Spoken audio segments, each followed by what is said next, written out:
Assalamualaikum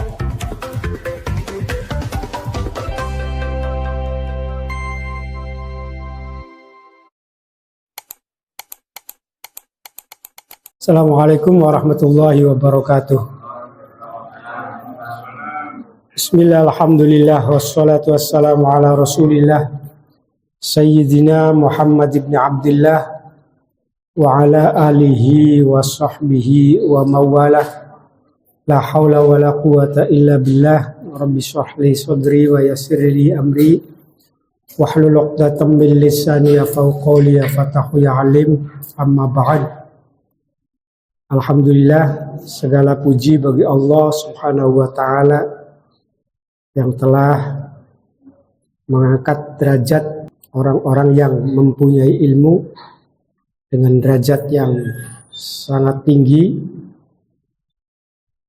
Semoga niat kita pada malam hari ini berkumpul di Masjid Al-Ikhlas dalam rangka tadarus atau ngaji kitab Bulughul Maram min Adillatil Ahkam, termasuk salah satu upaya kita untuk bisa mendapatkan ilmu yang bermanfaat sehingga diangkat derajatnya oleh Allah Subhanahu wa Ta'ala. Amin ya rabbal alamin. Bismillahirrahmanirrahim. Qala al-musannif rahimallahu wa nafa'na bi'ulumihi fid dharain. Amin ya rabbal alamin. Wa an Samrah bin Jundubin radhiyallahu anhu, dari Samrah bin Jundub radhiyallahu anhu, anna Nabiya sallallahu alaihi wasallam, bahwa Nabi sallallahu alaihi wasallam naha an bai'il hayawani bil hayawani nasi'atan, melarang, bahwa Nabi melarang jual beli ternak yang dibeli dengan ternak dengan cara bertempo. Artinya tidak dibayar secara kontan. Jual hayawan dibayar dengan menggunakan hayawan tapi tidak kontan. Jadi nanti bayarnya nanti. Itu dilarang oleh Rasulullah Sallallahu Alaihi Wasallam. Sebab kalau jual beli satu benda dibayar dengan benda yang sama, maka kita sudah tahu dari hadis-hadis sebelumnya itu harus maslan bimislin, ukurannya harus sama, jenisnya harus sama, dan seterusnya. Itu menjadi salah satu persyaratan, termasuk diantaranya adalah ada serah terima yang dilaksanakan secara langsung. Nah, hadis ini diriwayatkan oleh 5 imam dan disahihkan oleh Imam At-Tirmidzi dan Ibnul Jarud. Dalam fikihnya menunjukkan bahwa jual beli yang seperti ini hukumnya tidak diperbolehkan atau tidak sah. Karena apa? Karena terdapat unsur ghurur dan unsur riba, sehingga tidak diperbolehkan. Dengan alasan karena mengandung riba, mengandung ghurur, maka Rasulullah Shallallahu Alaihi Wasallam melarangnya untuk menjual hayawan atau ternak dibeli dengan ternak yang lain tapi tidak dibayar secara kontan. Hadis selanjutnya, wa an Ibnu Umar radhiyallahu anhuma qala sami'tu Rasulullah sallallahu alaihi wasallam yaqulu idza tabayatum bil 'ainati wa akhadtum adnabal baqari wa raditum biz zar'i wa taraktum al jihada sallallahu alaikum dhilla la yanzi'uhu syai'un hatta tarji'u ila dinikum. Yang kedua, hadis dari Ibnu Umar radhiyallahu anhuma, dia mengatakan bahwa saya pernah mendengar Rasulullah Shallallahu Alaihi Wasallam berkata. Apa yang dikatakan oleh Kanjeng Nabi? Yang dikatakan oleh Kanjeng Nabi adalah idza tabayatum bil 'ainah. Apabila kamu melaksanakan jual beli inah. Apa yang dimaksud dengan jual beli inah itu? Yang dimaksud jual beli inah itu adalah menjual barang secara kredit. Lalu membelinya kembali secara tunai dengan harga lebih murah. Jadi saya menjual barang, misalnya barang handphone ini, menjual handphone, nah dibeli oleh si mustari atau pembeli dengan bayarannya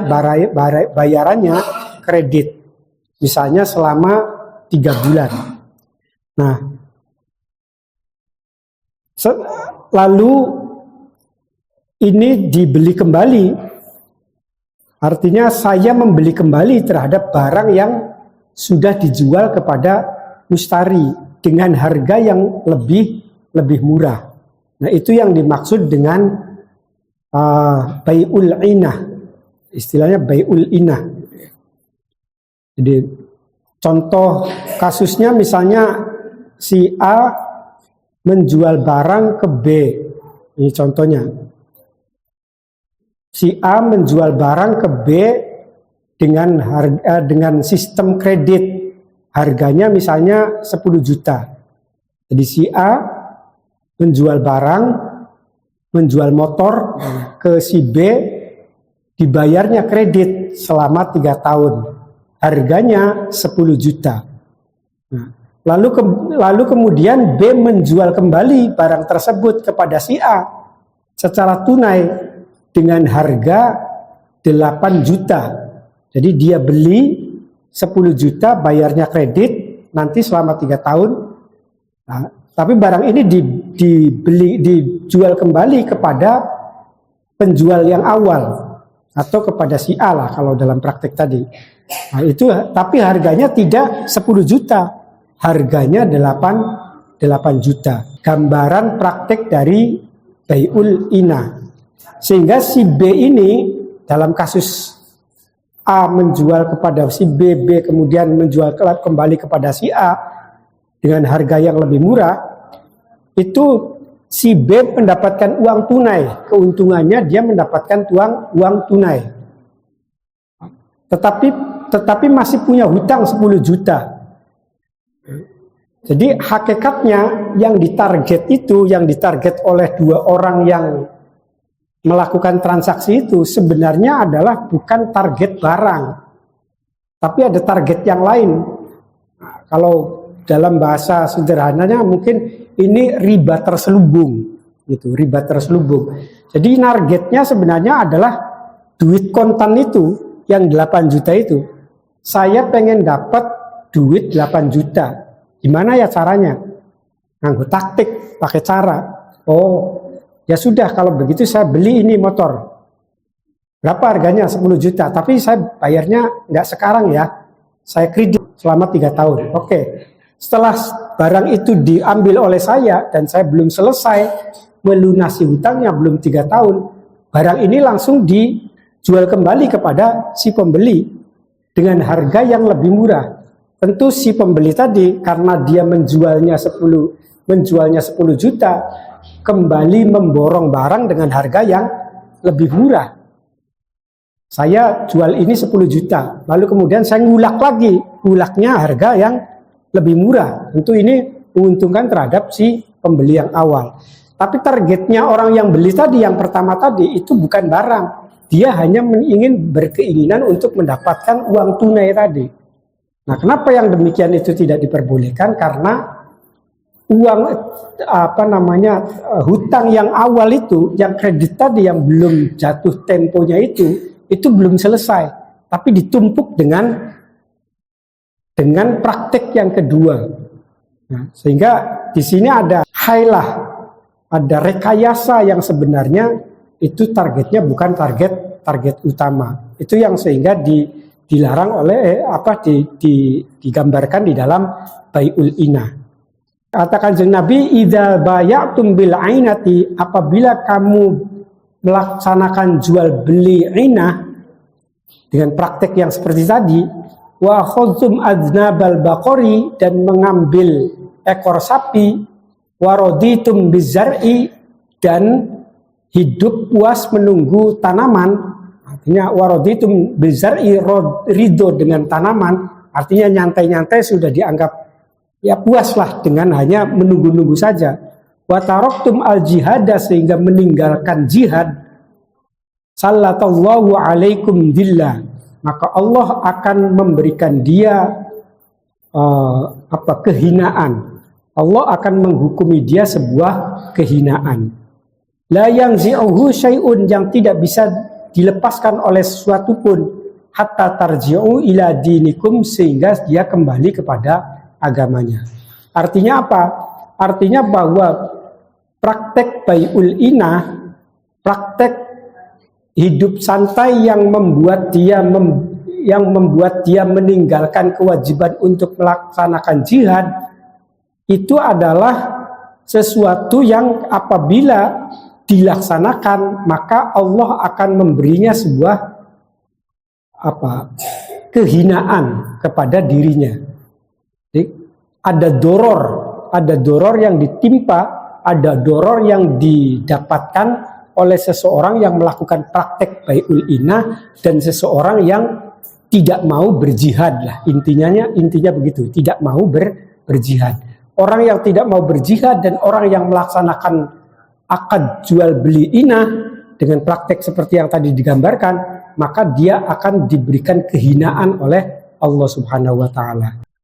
Lalu hadis selanjutnya, wa an Abi Umamah radhiyallahu anhu anin Nabi sallallahu alaihi wasallam qala, man syafa'a li akhihi syafa'atan fa uhdiya lahu hadiyatan faqabilaha faqad utiya baban faqad ata baban aziman min abwabir riba. Rawahu Ahmad wa Abu Dawud wa fi isnadihi maqalun.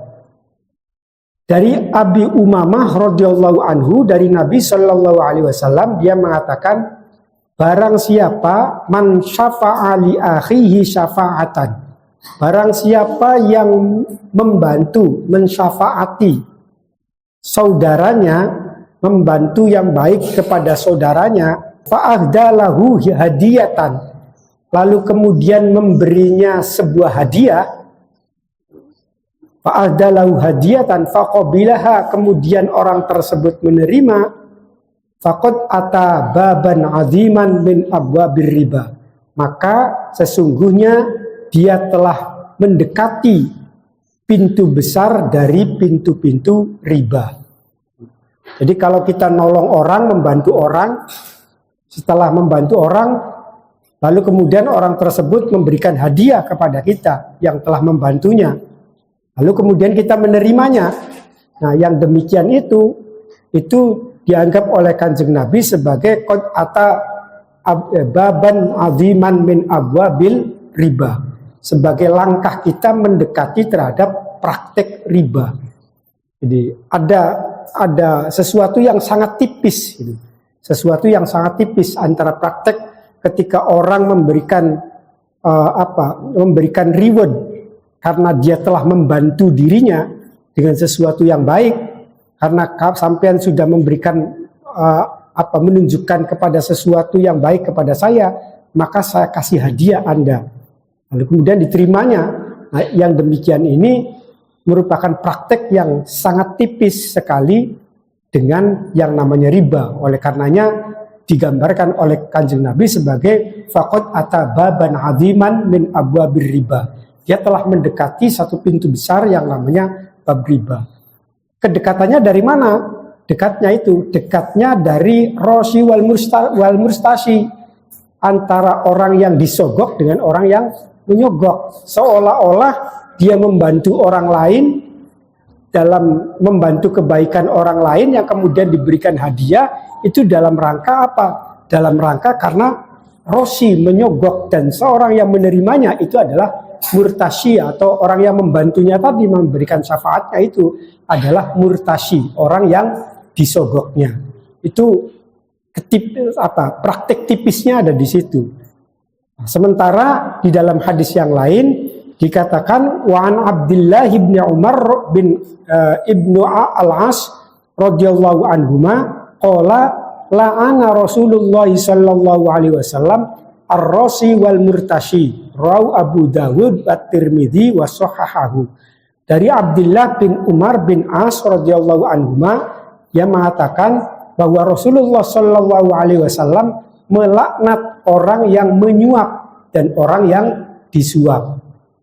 Di Indonesia sudah umum ya, suap menyuap itu. Praktek-praktek di pemerintahan, kalau tidak memberikan tips tertentu maka pelayanannya akan lamban. Lama sekali sesuai dengan prosedur yang ditetapkan. Prosedurnya benar, 1 hari, 2 hari, 3 hari, langkah-langkahnya ini. Tapi biasanya dindende dulu. Setelah masuk misalnya melalui pendaftaran, kalau tidak ada tipsnya, maka dibiarin aja, suruh numpuk dulu, suruh banyak dulu, kalau sudah banyak baru di on gitu. Di oke. Itu termasuk bagian dari ar-rosi wal murtashi. Saya yang memberikan tipnya itu dan orang pejabat yang menerima tipnya juga, itu adalah orang-orang yang dilaknat oleh Rasulullah Shallallahu Alaihi Wasallam. Naudzubillah min dzalik. Ini kalau tadi hadiatan sebenarnya nggak haram tuh. Yang memberikan hadiah kepada orang yang menolong kemudian memberikan hadiah, cuman tipis saja, maksudnya mendekat, hampir sama prakteknya dengan ar-rosi wal murtashi. Cuma perbedaannya tidak ada niat. Kalau ini niatnya, kalau ar-rosi wal murtashi itu ada niat untuk menyogok dalam rangka apa? Dalam rangka untuk mempercepat pelayanan misalnya. Nah, itu tujuannya begitu. Itu namanya ar-rosi wal murtashi. Tapi kalau tidak ada niat, ternyata dilayani dengan cepat, kemudian memberikan tips misalnya. Nah, itu memberikan hadiah. Ini sebenarnya bukan sesuatu yang diharamkan, tapi hanya mendekat saja, prakteknya mendekat dengan itu. Karena apa? Karena perbedaannya nanti di dalam orientasinya atau niatnya itu. Itu di dalam hadis yang dari Abi Umamah dan Abdullah bin Umar. Wa anhu anna Nabiyya sallallahu alaihi wasallam, dan dari Abdullah bin Umar juga,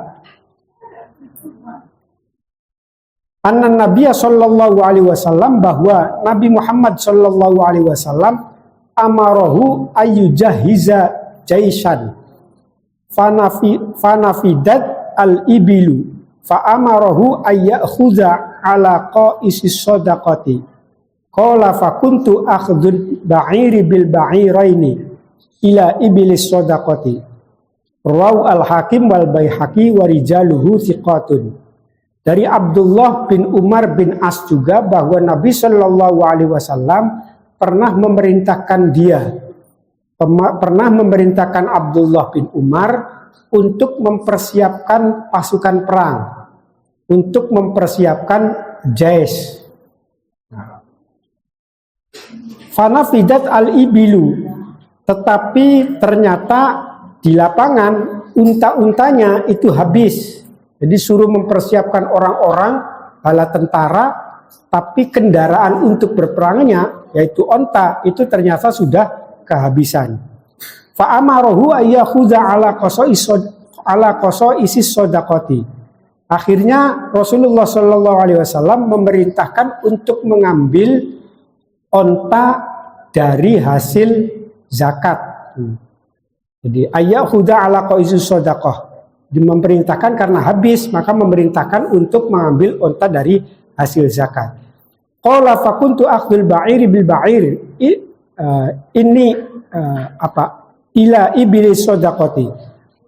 Kemudian mengatakan bahwa saya mengganti ba'ir ini, saya mengganti onta ini dengan saya membeli atau mengutang onta ini, satu onta ini dibayar dengan 2 onta. Ila iblis sodakoti, yang berasal dari onta zakat. Rawahu al-Hakim wal Baihaqi wa rijaluhu thiqatun. Hadis ini diriwayatkan oleh Imam Hakim dan Imam Baihaqi, dan sanadnya atau perawi-perawinya adalah thiqat, orang-orang yang adil. Nah, ini kalau dilihat dalam prakteknya, ngambil onta diganti dengan 2 onta. Ini bagaimana? Padahal kan kalau 1 onta dibayar dengan 1 onta, tapi ini Kanjeng Nabi malah 1 onta dibayar dengan 2 onta. 2 ontanya itu berasal dari onta zakat.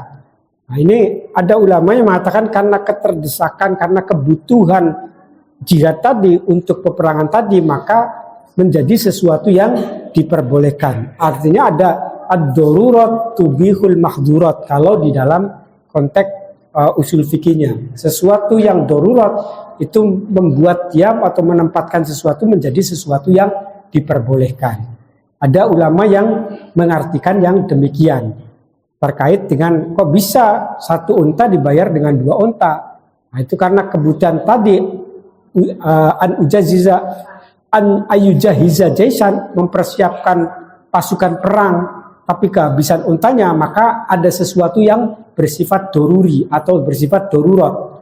Karena bersifat darurat inilah akhirnya menjadi sesuatu yang membuat diperbolehkannya sebuah hukum. Gitu.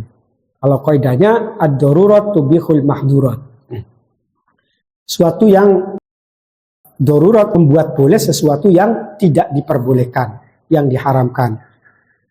Lalu hadis selanjutnya wa an Ibnu Umar radhiyallahu anhuma qala naha Rasulullah sallallahu alaihi wasallam anil muzabanati. Dari Ibnu Umar radhiyallahu anhuma, dia mengatakan bahwa Rasulullah sallallahu alaihi wasallam melarang muzabanah. Naha anil muzabanati, melarang muzabanah. Apa muzabanah itu? Ayyabi'a thamara haitihi ingkana nakhlan bitamrin kailan wa ingkana karman ayyabi'ahu bizabi bikailan wa ingkana zar'an ayyabi'ahu bikaili ta'amin. Naha an dzalika kullu muttafaqun alaih. Jadi yang dimaksud dengan muzabanah adalah menjual buah yang ada di kebun. Ayyabi'a thamari haitihi, menjual buah yang ada di kebun. Ingkana nahlan, kalau buah itu berupa kurma yang basah, bitamrin kailan, maka akan dibeli dengan tamar, atau apabila buah tadi berupa kurma yang basah, maka akan dibeli dengan kurma yang kering, yang bersukat. Jadi ngedol buah-buahan sing ana ning kebon, lamunan kebone iku isiye buah-buahane adalah korma yang masih basah, itu dijualnya dengan apa? Dengan korma yang kering tapi yang bersukat. Wa ingkana karman ayyabi'ahu zabiban kailan, dan kalau ternyata buahnya itu adalah buah anggur yang basah, ayyabi'ahu bizabibin kailan, maka akan dibeli dengan zabib, dengan dengan anggur yang basah yang bersukat. Wa ingkana zar'an, kalau buahnya itu berupa padi, ayyabi'ahu bikaili ta'amin, maka akan dibeli dengan makanan kering yang bersukat. Naha an dzalika kullu, Nabi Shallallahu alaihi wasallam melarang itu semua. Jadi Kanjeng Nabi melarang praktek jual beli muzabana. Jual beli muzabana itu ya tadi ayyabi'a tamaruhat itihi ingkana nakhlan, kalau kalau kurmanya basah dibeli dengan kurma kering, kalau tamarnya kalau anggurnya basah dibeli dengan anggur kering, kalau padinya basah dibeli dengan makanan yang kering. Nah, praktek-praktek yang demikian itu semuanya dilarang oleh Rasulullah SAW. Itu namanya praktek muzabana. Lalu hadis selanjutnya wa an Ibni Abi Waqqas radhiyallahu anhu qala sami'tu Rasulullah sallallahu alaihi wasallam yus'alu an istira'ir rutabi bitamri faqala ayang kusu ar-rutabu idza yabisa qalu na'am fanaha an dzalik rawu al-khamsatu wa sahahu Ibnu Madini wa Tirmidzi wa Ibnu Hibban wal Hakim. Dari Sa'ad bin Abi Waqqas radhiyallahu anhu, dia mengatakan bahwa dia pernah mendengar Rasulullah sallallahu alaihi wasallam ditanya tentang jual beli rutab, jual beli kurma basah yang dibeli dengan tamar, dengan kurma kering. Jadi ada orang yang praktek, ada orang yang melakukan jual beli kurma basah dibeli dengan kurma kering. Kemudian ditanyakan persoalannya kepada Kanjeng Nabi, bagaimana Kanjeng Nabi tentang peristiwa itu? Faqala, kemudian Kanjeng Nabi menjawab, ayang kusu ar-rotobu idaya bisa, apakah kurma yang basah tadi kalau sudah mengering takarannya akan berkurang? Kemudian dijawab, naam, ya Rasulullah, kalau sudah kering pasti takarannya akan berkurang. Fanaha andalik, akhirnya apa? Rasulullah SAW melarang praktik yang demikian itu. Nah, berarti pada intinya dari hadis ini bahwa ketika sesuatu yang jual beli dengan satu barang dengan barang yang lain dan itu akan merugikan secara timbangan atau secara kualitas bagi pembeli maupun penjualnya dalam perubahan yang begitu cepat, maka itu menjadi sesuatu yang tidak diperbolehkan. Timbangan inilah yang membuat praktek ini tidak diperbolehkan oleh Rasulullah SAW. Tapi kalau ternyata kurmanya tetap tidak berkurang, saya beli 1 kilo, dibayar dengan kurma yang basah 2 kilo. Setelah kering, ternyata jumlahnya adalah 1 kilo. Nah, berarti itu tidak ada takaran yang terkurangi. Karena tidak ada takaran yang terkurangi, maka masih praktek tersebut itu diperbolehkan. Hadis terakhir, wa an Ibnu Umar anna Nabiya sallallahu alaihi wasallam naha an bai'il kali bil kali, yakni ad-dain bid-dain, rawi Ishaq wal Bazzar bi isnadin dhaifin. Dari Ibnu Umar bahwa Nabi sallallahu alaihi wasallam melarang jual bai'il kali, melarang bai'ul kali, jual beli kali bil kali. Maksudnya al-kali bil kali itu yakni ad-dain bid-dain, jual beli hutang dengan hutang. Jual beli hutang dengan hutang. Jadi kalau misalnya prakteknya begini, A hutang kepada si B 10 juta, si A hutang kepada B 10 juta. Jatuh tempo misalnya pada hari ini, jatuh temponya hari ini. Nah, pada waktu jatuh tempo itu dia tidak bisa membayar 10 juta hutangnya tersebut. Akhirnya disepakati hutang 10 juta ini saya ganti jadi hutang baru 12 juta dibayar bulan depan. Jadi saya hutang 1 bulan. Setelah 1 bulan 10 juta, bulannya jatuh temponya datang, kemudian saya tidak bisa membayar. Kata orang yang menghutangnya itu, ya sudah kalau begitu saya akan kasih waktu selama 1 bulan dan ini menjadi hutang baru, jumlahnya adalah 12 juta. Berarti dia dapat keuntungan 2 juta gitu, dengan mengulur waktu, ada bunganya lah. Mengulur waktu menjadi penambahan 1 bulan dia mendapatkan 2 juta. Itu praktek dari jual beli ad-dain bid-dain, jual beli hutang dengan hutang. Atau A hutang pada si B 10 juta, B hutang kepada C 10 juta. Lalu disepakati, ya sudah kalau begitu kata si B, hutangnya kamu si A itu saya pindahkan kepada si C. Artinya apa? Saya yang harusnya bayar kepada si B itu dibayarnya bukan kepada si B tapi kepada si C yang dihutangi oleh si B.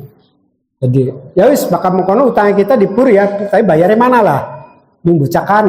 Nah itu namanya ad-dain bid-dain. Ya praktek yang seperti ini bagaimana? Hukumnya boleh. Itu namanya hiwalah. Berbeda dengan yang tadi mencari keuntungan. Kalau ini nggak ada keuntungan, itu hanya pindah saja. Namanya praktek hiwalah. Itu diperbolehkan. Atau jual beli barang. A menjual beras misalnya ke B, tapi berasnya belum diserahkan.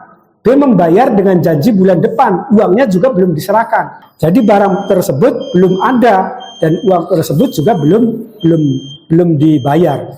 Nah ini yang demikian ini itu termasuk praktek yang dibatalkan.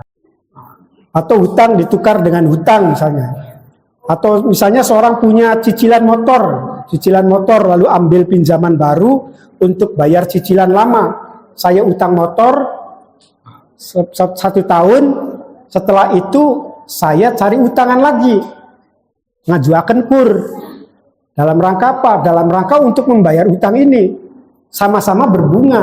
Nah ini juga bagian dari sebuah praktek yang kalau misalnya dua-duanya berbunga, itu adalah sesuatu yang diharamkan, yang tidak diperbolehkan. Jadi utang ini belum selesai, dibebani kepada utang yang kedua. Babur rukhsah fil araya wa bai'ul usul wa thamar wallahu a'lam bishawab. Al-Fatihah. A'udzubillahi minasyaitonir rajim. Bismillahirrahmanirrahim. Alhamdulillah. Iyyaka na'budu wa iyyaka nasta'in. Shiratal ladzina an'amta 'alaihim. Assalamualaikum warahmatullahi wabarakatuh.